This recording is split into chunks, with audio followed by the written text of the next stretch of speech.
Fired by email during her father's funeral, Holly Peterson lost everything until she built something stronger. What began as a quiet betrayal becomes a sweeping tale of resilience, revenge, and redemption as one woman rises from corporate ashes to reshape an entire industry. But when the ghosts of her past return, she must decide, is true justice rebuilding what broke her, or becoming the storm that shatters the system? The sun had barely begun its slow rise over Boise, casting golden rays across the vacant parking lot of Summit Edge Logistics. The office building stood like a silent sentinel, unaware that it would soon witness a quiet storm. Inside the building, in a cubicle nestled near the windows on the third floor, Holly Peterson stared at her computer screen, the words of an email burning themselves into her memory. Clear your desk by the end of the day, Holly. Human Resources will handle the exit paperwork. Her eyes remained fixed, unmoving, as if somehow staring harder would make the words dissolve. But they didn't. Instead, they blurred and multiplied, digging deeper into her chest. After 5 years of blood, sweat, and loyalty to Summit Edge, this impersonal, clinical email was her reward. 3 days. 3 days she had taken to bury her father. 3 days of approved bereavement leave, requested respectfully and approved without hesitation by her direct supervisor, Dan Weaver. We need people who prioritize their work, the next line read, like a blade driven further in, as if attending her father's funeral was some frivolous personal errand. The office around her was silent, save for the hum of fluorescent lights. She could hear her breathing, steady but strained. Leather creaked beneath her as she leaned back in her chair, trying to grasp the surreal reality. Her name was Holly Peterson, 34 years old, regional team lead of the highest performing division at Summit Edge Logistics until 2 minutes ago. 5 years of investment, mentorship, and success condensed into a single moment of betrayal. The leather of her chair whispered again as she rose slowly. Her hands moved with eerie calmness, picking up her phone. She snapped a photo of the email, then forwarded it to her account. With the same calm, she began to pack a cactus, gifted by her team last Christmas, a framed photo of all of them, smiling under a banner that read Summit Edge Team Retreat 2022, handwritten thank you notes, Gabriella's, Jason's, even stoic, Ethan's. Each item was placed gently into a cardboard box that had once held printer paper. By the time the first employees began to arrive, the box was already half full. Holly, what's going on? Tanya from accounting stood frozen by the desk, eyes wide. I've been let go, Holly said simply. What? Why? That makes no sense. You were on bereavement leave. Dan approved it himself. Holly smiled faintly, not from humor, but from the bitter irony of the truth. That shows I don't prioritize work. Word spread like a whispered wildfire. By 9:30, the entire team she had built, the core 7, stood around her desk, each wearing disbelief-like armor. Jason, the logistics coordinator whose optimism had always been her morning caffeine boost, was the first to speak. This is bull, he snapped. You're the reason our numbers are up. Dan must have lost his damn mind. It's done, Jason, she said quietly. Let it be. Let it be? Veronica asked, her voice cracking with emotion. The Wilson account needs you. Hernandez shipping. Half of us don't even know the full system you built. Dan should have considered that before firing me, she replied, taping the box shut. And then, like the devil summoned by name, Dan Weaver appeared. I need everyone back at their desks. Now, he barked. No one moved. He stepped closer, arms crossed, voice lowered. Holly, this could have been handled with discretion if you had waited. She turned to face him. Like the discretion you showed in sending an email to fire me after approving my bereavement leave. His face twitched. Business needs change rapidly. Your fathers don't finish that sentence, she warned. Her voice was a low growl. A flicker of fear or maybe guilt crossed his face before he composed himself. HR is expecting you. Don't make this more difficult. I won't, she said, lifting the box. But remember this moment, Dan. You might find it important later. The Human Resources office smelled faintly of lemon disinfectant and corporate discomfort. Barbara Kent sat behind her desk, sympathy battling professionalism in her eyes. I'm very sorry, Holly. And about your father, truly. Thank you, Holly said, leafing through the paperwork. 2 weeks severance. Non-disparagement, non-compete. This feels sudden, Barbara offered cautiously. No prior warnings, no performance review? Holly pulled out her phone and placed it on the desk. Here's email. 3 days of approved leave. Fired the day I returned. Barbara's eyes widened. I need to review this with our legal team. Would you excuse me? As Barbara left, Holly stared out the window. The Boise River twisted gently through the city below. Her father had loved that river. The river moves, Holly girl, he'd say, but the rocks stay steady. Be like the rocks. 20 minutes later, Barbara returned with a tight smile. Idaho's an at-will state, she began, almost robotically. Understood. Holly interrupted, signing the paperwork. As she walked out of the HR office, 7 pairs of eyes watched her pass. Jason's, Veronica's, Ethan's, all filled with silent outrage. She gave a slight nod, a silent farewell. Outside, the warmth of September greeted her like a new beginning. Her phone buzzed messages from her team. Rage, support, loyalty, and then a name appeared on the screen. CEO of Vertex Transport Systems. She let it ring once, twice. Then she answered. Hi Hank, it's time we talked. The following Monday morning dawned cool and cloudless, the kind of autumn day Holly once would have welcomed with a strong coffee and a project kickoff call. Instead, she stood in front of the gleaming glass facade of Vertex Transport Systems, her resume clutched in one hand, her new ID badge clipped to the other. She had accepted Hank Fleming's offer without hesitation that weekend. The more she had read through Vertex's mission statement, the more it echoed the environment she always dreamed of building, one where people mattered, where process was driven by empathy and strategy, not cold detachment. Hank himself met her in the lobby. Welcome aboard, Director Peterson, he said with a wide grin, offering her a firm handshake. We've got a lot to cover, but first, let me show you your new war room. Her office, unlike the gray cubicle walls of Summit Edge, was filled with light. Windows overlooked the city skyline and the distant glint of the Boise River. The desk was clean, the air smelled of eucalyptus, and a sleek tablet displayed a welcome message from it. BYAM. Holly was reviewing division blueprints, profit sheets, and HR flowcharts. Vertex's Pacific Northwest operations had potential but were riddled with inefficiencies. Logistics teams were misaligned. Contracts overlapped. Client onboarding dragged unnecessarily. She spent the entire day mapping out a 90-day transformation plan, and she wasn't planning to do it alone. That evening, she met with Jason and Veronica at the same quiet pub. The conversation wasn't about sympathy this time. It was about strategy. I'm building a team here, Holly said, watching their expressions carefully. The work will be intense. The expectation's high, but the culture is different. People matter. Jason leaned back, arms crossed. You serious? I already talked to Hank. He's willing to consider any of you who apply. Veronica grinned. We applied this morning. Gabriella helped us tweak our resumes. You'll need to interview like anyone else, Holly said, but I'll make sure HR understands what kind of talent they're getting. We're in, Jason said. Simply. By the end of the week, interviews were underway. Holly didn't sit in on them. She wanted the hiring managers to see each team member's value independent of her. In the meantime, Summit Edge began to feel the fracture.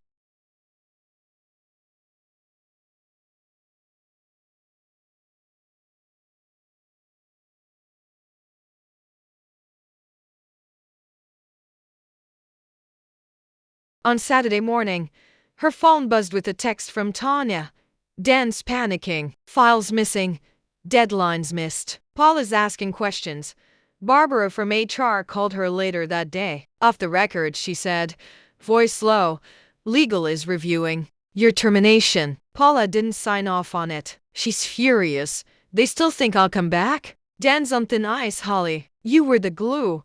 But Holly didn't want to be glued anymore. She wanted to build something that didn't require someone holding it together with sheer will. By the second week, Jason and Veronica were hired. A week later, Gabriella and Ethan joined them, followed by Louise, Diane, and finally Kayla. Vertex's HR department, usually clinical and slow, had fast-tracked the process at Hank's request. 7 top-tier employees in less than a month. Hank mused as he walked with Holly through the operations floor. Summit Edge's mistake is our gain. The transformation began quickly. Jason streamlined the shipping data reconciliation process. Veronica restructured client onboarding with precision and warmth. Ethan identified a flaw in a warehouse distribution algorithm that saved Vertex nearly $500,000 in 6 months. And Holly? She led it all with the quiet, steady strength her father had taught her. One day Paula called. "We need to talk," she said. "We've just received 7 resignation letters from your team, all effective immediately. You should talk to Dan," Holly replied calmly. "He never consulted me on your termination. I would never have approved it then. Perhaps ask yourself why a decision like that didn't go through the regional manager." "Come back," Paula said, her voice softer. "We'll match your Vertex salary. Add 15%. I'll issue a formal apology. It's not about the money." "Then what would it take?" "Time travel," Holly said, "so I could bury my father without being punished for it." There was silence. Then a sigh. "Goodbye, Paula." She hung up. By the time her team was fully installed at Vertex, Summit Edge had lost not just talent but clients. The Wilson account followed Holly to Vertex without hesitation. Hernandez Shipping did the same 2 weeks later, and then came the industry buzz. Dan Weaver was placed on administrative leave. Summit Edge announced a complete restructuring. Barbara called again. "They're scared. The board's reviewing everything. I shouldn't be saying this, but you were right."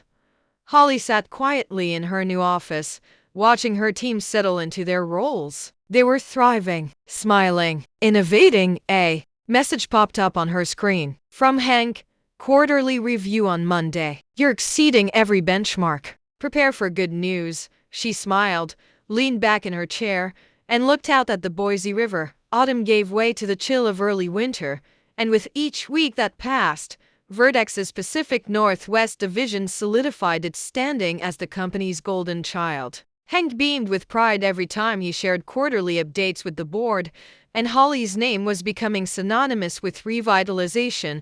But success didn't come without shadows. Holly stood in the empty conference room late one evening, gazing at the skyline. Her phone buzzed with a message from Veronica. "Fi just got word from a friend at Summit Edge. Dan's hired a lawyer. He's blaming poaching." Holly felt a familiar tightness in her chest. She hadn't poached anyone. Her team had followed her willingly. But she knew how twisted narratives could get in corporate corridors. It wasn't about truth, it was about leverage.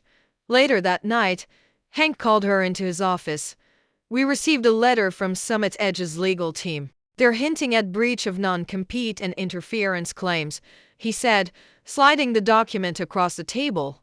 "Do they have a case?" Hank shook his head. "Our counsel says it's flimsy. You were wrongfully terminated, and your former team applied here on their own. But it's a distraction, and distractions can be dangerous."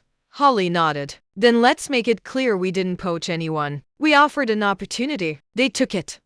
Still, the pressure built. Gossip spread through the logistics industry. Anonymous blogs questioned Holly's ethics. Industry panels where she was once celebrated have now postponed her appearances. The board started asking cautious questions, and in the middle of it all came James. James Hadley was Vertex's new head of legal affairs. Early 40s, sharp suits, sharper intellect, and a quietly disarming smile. His first meeting with Holly was brisk, professional, bordering on cold. "I'm here to protect this company," he said, "not manage anyone's PR." "Good," Holly replied, "because I don't need PR. I need clarity." But what started with guarded emails and clipped meetings gradually thawed. James appreciated Holly's directness. She admired his strategic foresight. Late-night calls turned into early morning coffee runs. They challenged each other and respected each other. And when one evening, after an exhausting negotiation with a demanding client, James gently brushed his hand against hers as they exited the elevator. Something shifted. "I don't mix business with anything personal," Holly said, stepping back slightly. "Understood," James replied. "But I'd like to know who you are outside the office, too." For the first time since her father's passing, Holly felt something stir. Something unfamiliar, and terrifying, and exciting. They started spending time together outside work, quiet walks near the Boise River, Sunday brunches tucked in corner cafes. The connection grew slowly, with care and understanding. Yet Holly couldn't help but wonder, was it real? Or was it another vulnerability waiting to be used against her? Meanwhile, Summit Edge's desperation grew. Clients defected. Mid-level managers resigned. Dan's attempt to sue was dismissed, but not before the legal filings became public. One morning, Gabriella barged into Holly's office. "You need to see this." She handed over a printed email chain, leaked from Summit Edge's internal audit. It revealed that Dan had manipulated performance metrics in the months leading up to Holly's termination. He'd falsified projections, downplayed her team's results, and created a narrative that she was dispensable. The betrayal cut deeper than expected, not because she had trusted Dan, but because she'd believed, even briefly, that maybe Summit Edge had made an honest mistake. That illusion was now shattered. Hank called an emergency board meeting to present the findings. The mood was serious. "I want to go public," he said. "Issue a statement. Not to retaliate, but to clarify the truth." Holly paused. "Let me." She crafted a measured response, acknowledging her termination, reaffirming her values, and expressing pride in her team's decision to join Vertex. It went viral within 48 hours. Industry leaders voiced support. Her LinkedIn inbox overflowed with messages of solidarity, but not everyone was happy. 2 days after the statement's release, Holly received a bouquet of lilies, her father's favorite flower, with no sender name. Buried within the petals was a folded piece of paper, typed, "Cold. You've built something nice. It would be a shame if it slipped." Her breath caught. She showed it to James immediately. He called security, and an internal investigation was launched. Cameras reviewed, delivery logs checked. Nothing concrete. "Holly," James said quietly, "if this is personal, we need to consider options for your safety." "I'm not running," she said firmly. "Not this time." He reached for her hand, this time not pulling away. "Then we do it together."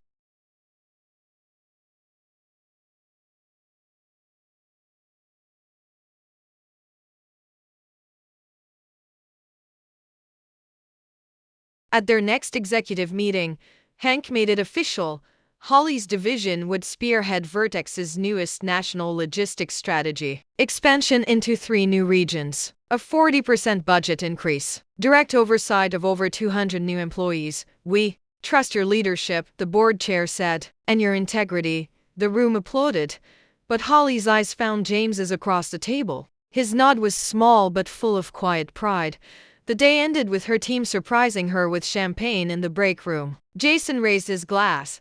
"To Holly, who stood her ground and showed us how to rise, to steady rocks," Veronica added. "To build better," Ethan said. As glasses clinked, Holly glanced out the window at the river once more. The same water, the same rush, but she was no longer standing still. She was moving with it. Winter had blanketed Boise in snow by the time Vertex's national logistics strategy was officially approved. Holly sat in the sleek corner office that once felt too large, too prestigious. Now, it simply felt earned. But success hadn't quieted the murmurs. Security had traced the threatening bouquet back to a third-party delivery service paid in cash, with no clear sender. It wasn't enough to take legal action. James tightened protocols around Holly's schedule, but something in her instincts told her this wasn't just resentment, it was obsession. "I think Dan's spiraling," Gabriella told her during their Friday sync-up. "Word is, he's trying to get hired as a consultant for a small freight company, and his references aren't holding." Good, Holly thought, but said nothing. Meanwhile, her relationship with James deepened. Over shared late nights and long drives along the river, they opened up about family, ambition, and fear. James, who had once been all stoicism, now watched her with quiet tenderness. But not all change was easy. Jason, now leading his own logistics subdivision, began missing deadlines. Veronica flagged a major client miscommunication under his leadership. Holly pulled him into her office. "I'm not mad," she said calmly. "I'm concerned." "What's going on?" Jason rubbed his forehead. "I think I'm in over my head. You asked for this role. You fought for it. I know. And I thought I could be you." She softened. "You don't have to be me, Jason. You have to be you. You're smart. And your team trusts you. Use that." The talk reminded her how far they had come. They were no longer the displaced, disillusioned crew fleeing a toxic workplace. They were leaders now, flawed, growing, becoming. 2 weeks later, an unexpected development rocked Vertex. A whistleblower lawsuit was filed against Summit Edge's former leadership. An anonymous report had triggered a federal inquiry into financial misreporting, workplace retaliation, and manipulation of investor data. The lead defendant, Dan Weaver. The news hit the industry like a thunderclap. Investors scrambled. Meridian Shipping, which had been finalizing Summit Edge's acquisition, pulled out. Within 72 hours, Summit Edge filed for bankruptcy protection. Paula McCormick, now with the consulting firm, is called Holly. You heard, I assume. I did. I'm helping navigate the collapse. There's damage control needed. Employees, clients, everyone's blindsided. And there's a lot of interest in what you built at Vertex. I'm not taking a victory lap, Paula, I know. But you should know the industry sees you now for exactly what you are. That evening, Holly sat with James at their favorite quiet restaurant. He poured her a glass of wine. "To what?" she asked. "To clarify," he said. "To justice finding its way, even if the path is slow." She tapped his glass. "And to staying steady." As they walked back toward her car, a figure stepped out from behind a pillar. Dan. Gaunt, eyes bloodshot, coat torn at the seams. He looked nothing like the smug executive who once fired her by email. "You ruined me," he hissed. Holly didn't flinch. "No, Dan, you did that yourself." "I made you." "No," James said, stepping forward. "You tried to break her." She rebuilt herself. Security, alerted by James earlier, arrived within minutes. Dan was escorted off the property. Holly didn't look back. Spring arrived with the energy of rebirth. Vertex's Northwest Division posted record growth. Holly's leadership was profiled in national business magazines. She gave keynote addresses not just about logistics, but about ethics, culture, and resilience. At a T1 conference, a young woman approached her afterward. "I just wanted to say, I read your story. I was about to quit my job because of how they treated me, but I didn't. I stayed. And now I lead my department." Holly smiled. "You stayed steady." "Like the rocks," the woman said. 6 months later, Holly and James stood together at the edge of the Boise River. He slipped his hand into hers. "You ever think about starting something of our own?" he asked. "A firm. Our leadership model. Ethical, people first." She looked out at the water. "Maybe one day." He kissed her temple. "When you're ready." The river moved. Always. But Holly was no longer afraid of the current. Her revenge hadn't been in lawsuits or takedowns. It had been in creation, in showing the industry a better way. And as she watched the sunlight dance across the surface of the water, she felt it deeply. Sometimes the strongest stand isn't against the current. It's becoming the rock that reshapes it.